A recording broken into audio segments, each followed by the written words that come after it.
Hey, yo, what's good? Tony Teflon, House Teflon, we pull the strings. And this is a Game of Thrones Season 3, Episode 5 review. And this is called Kiss by Fire. Halfway through already, just like that. So, time does fly when you watch this show. In this episode, I would say there isn't a lot to talk about. Some things have gone down and stuff like that. It's probably more of an episode just trying to get you to the next episode. But I will say when I watched the episode and when it ended, I was shocked that it was over. It flew right through the episode. Well paced. Anything that goes fast is always good. It means it's good to me. So it's well paced, and I enjoyed the episode. I enjoyed the show, so it's really not much bad I'm going to say about it. But let me talk to you about this a little bit. Let me tell you about Robb, because Robb, it just seems like, I know a lot of people are Starks fans, and they love the Starks and this, that, and the other, but this young wolf is an asshole. He's dumb. It just seems, this episode, this shows his, all his sister Arya is going through. It seems like every time Arya, and I'm going to link them together right now, obviously. Every time Arya, it seems like she finds someone that she could trust, or she seems like she's getting the upper hand some way and something like that. It just seems like she gets let down. This episode, she thinks she's got the Hound. I told you last week, I don't know who this guy is, I said exactly that. This dog is known for cutting people in half. And that's exactly what happened to this dude. He got cut down. And since he judges people by the Lord of Light, he allows the Hound to go free after the Hound kills him, and he is kissed by fire and brought back to life. Hence, that's what the episode means. Now, we see that the Lord of Light's power. If you see how all these gods that they show, the only God that actually seems to work is the Lord of Light. They pray to everything and nothing else happens, but it seems like when people pray to the Lord of Light, stuff goes down. So, Dondarrion is chopped down by the Hound, and then brought back to life by Theos of Myr. And then he explains how this isn't the first time he was brought back. He's been brought back 5 different times. But every time he gets brought back, he loses a little bit of his humanity, a little bit of himself. I feel bad for Arya. She's losing Gentry. She's telling the dude, I'll be your family. That seems like her man. She's losing her man. And she's going to be out there by herself once again, after she's ransomed to her brother for money. You're back to her brother, Robb, the idiot. This kid. His mother said it before. Let's go before. He gets into this war. The Freys won't let him cross the bridge. He agrees to marry the Frey's daughter for the arm after the war is over, to make her Queen of the North, or at the time just the Queen of Winterfell. The Lady of Winterfell when Robb takes over. He agrees to do this. Breaks his vows for some woman he gets hot in the pants for. She's alright, a little skinny. I'm a black man, so I don't like them skinny chicks like that. You got to have some ass for me. And she's skinny and she's alright, and he breaks his vows for this chick. His mom tells him straight up, if you take your vows recklessly, your liege lords will do the same. Does the man listen? He says, I don't think you should be able to give me advice. Boom. There he goes. Here he goes with Lord Rickard. He gets into a fight with this guy, because this guy goes and kills these Lannister kids, which, this is war. Children die. Innocent people die. You see it on the news every day. So when they show these bodies of these kids, don't be shocked like this is something you never seen. Look, turn on CNN. Kids die every day in war. This is war. And this is what it is. And if you don't want to be a part of it, you shouldn't be a part of it. So this guy's going to get all bent out of shape because he killed a couple of kids. So what? And what does he do? He grabs this dude up, he hangs his own men, and then cuts off the head of the Lord of the Carstocks, who hold Carhold, which I will get into, not at this video, but a different video. I'll explain to you exactly the link between the Carstocks and the Carholds, because they are linked. Their lineage does track back and stuff together. So He cuts this dude's head off after his mother tells him not to do it. It's not a good idea because she told him exactly what would happen. His men will leave. They don't have men. And what happens? His men leave. And now what, Rob? Now you come to the conclusion at the end that you want to take Castle Rock. But you don't have the men. And the only way to get the men is to go to the guy who you didn't marry his daughter and go beg this dude for help. Good luck there, Rob. I hope it works out for you. I really do. Next, let's go to my boy, Stannis Baratheon, who got a little bit of run in here. And you finally get to meet his wife, who is 100% devout to the Lord of Light. Doesn't give too much about her on it, but you meet her real quick.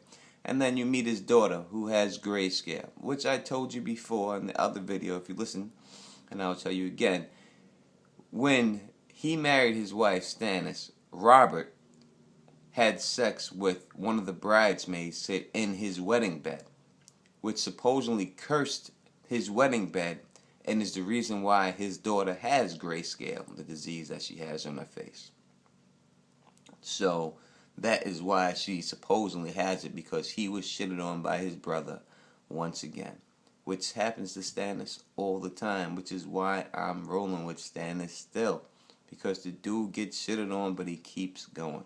And even after admitting to his wife that he slept with her, his wife was all about it. Said, I understand, in the service to the Lord of Light, anything must happen, and this is the way it must go down. So she was cool with it, and they got the sons. And the name of the one son is a little, I heard it, but I could have sworn you named one of the kids Edric, and I don't know if that's what I heard, but that's what it said, but I don't know. So that's that. So that's that.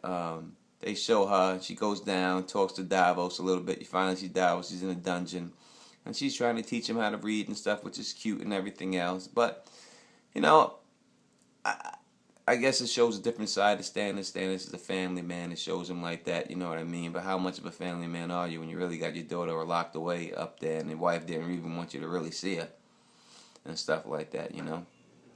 So that's that. No Mel, no nothing. A little bit of Daenerys. You get a little bit of the backstory where you get these dudes talking and he's telling them, listen, I don't think you serve a purpose when you go back to King's Landing because, look, you're a slaver. You ran away, yada, yada. So, but he's like, who are you to come up in here telling me something like this? I've been here the whole time. That's basically where that goes. Not really saying much, not really saying anything that's going on there. This is, and then you go to Jamie and Brienne. And Jamie finally gives you the story of why he had to kill the Mad King Aerys Targaryen. The king had wildfire throughout the whole King's Landing, and his plan was if the city was sacked to burn everyone as soon as they got into the city, anyone, even the people in King's Landing, up. And then he thought by doing this he'd be reborn as a dragon, and then he'd be able to come back and kill whatever enemies he have remaining. Jamie, thinking that this wasn't a good idea, decides I'm gonna kill the pyromancer first, and after that, when Aerys tried to get away, he sticks the sword right through his back and kills him too. So he tells Brienne the story of how he lived with this and he allowed people to call him Kingslayer all this time when really he feels he was justified for doing what he had to do. Because he didn't want to kill his father and he didn't want to have to see all the people die. Then Brienne stands up and she's got a nice ass considering the top wasn't that great, but the ass wasn't that bad. I didn't mind seeing that shit. And you know what I mean? And so that's where it goes from there. Listen, this episode was good. It's like I said, you know, it's not as good as the last one, but you're going to get up and down. We're halfway through. You're going to get ups, you're going to get downs, and I thought this was a good episode to show what's coming on. Jon Snow, you know, listen, I guess they don't need pussy beyond the wall. Because she had no idea what the fuck this cat was doing. I guess he knew how to do it, even though he was a virgin. I guess it really ain't that hard. And he did it quick. And she had a little nice ass, too. Not as good as Brienne, I don't think, though. But it was a little something going on there with these white girls over there in this British accent. Unlike our American white ladies over here. Well, I don't know what else to say in this episode. It was it was real fast and it went real quick. I'd rather give you a much longer review because it seems that when I give a longer review, I get more views. But there's really not much more for me to say in this episode. I'm just not going to say what you just watched because you watched it. I'm just going to give you my points on what you just watched. Anything else in there? And I'm trying to think of that happened that was exciting. It's really an episode just to show you that, Arya's, the two Starks, how they're going about things. Arya's trying to get to him, and every time she does, it seems like she's getting messed up, and just Rob, just an idiot, act like a king, make some kingly decisions. And when being a king doesn't mean you get to do whatever you want. You get to have things your way. It means you make do the best you can. And he's already violated his people in the north too many times. The phrase, now the Karstarks, and now it looks like he has to beg the phrase for help. So I just don't know. It doesn't seem to be going well for the Northmen right now. It's funny because, the Lannister lion, you would think the lion would be a good guy's sigil. But it happens to be the bad guy's sigil. If there are bad guys in the Game of Thrones. I hope Stannis comes back. I hope Rob's is somehow able to convince these dudes to join his side. How is he gonna? I don't know how. I really don't. He's already married. What are they gonna want from him? I don't know anything he could offer Arya if he had her to one of his sons, like Sansa, maybe. Thinking of Sansa. Let me get into that real quick before I get off this thing. Yeah, Sansa, Littlefinger. Goes out there and hires this gay cat. He's got gay dudes in his brothel and just seduces Loras easy. He took this dude like Brokeback Mountain. No problems, no question asked, and gave it all up. Gave up all the info. And he took the info. And now Tyrion's got to marry Sansa. And he's all upset about it. And now she's got to marry Loras. And she's all upset about it. But I guess that's what you get, Cersei, when you try to put your brother in a bad situation. Now you got to get something done. And as you can see, Tywin is not pleased with his children. Because Tywin can never be pleased with his children. Because he's not. They can never live up to his expectations. Only Jaime. And that's it. And you can see that in this episode. So, as I always say, when you watch me, I get a couple of hundreds here and there. And all my total views people get in one day.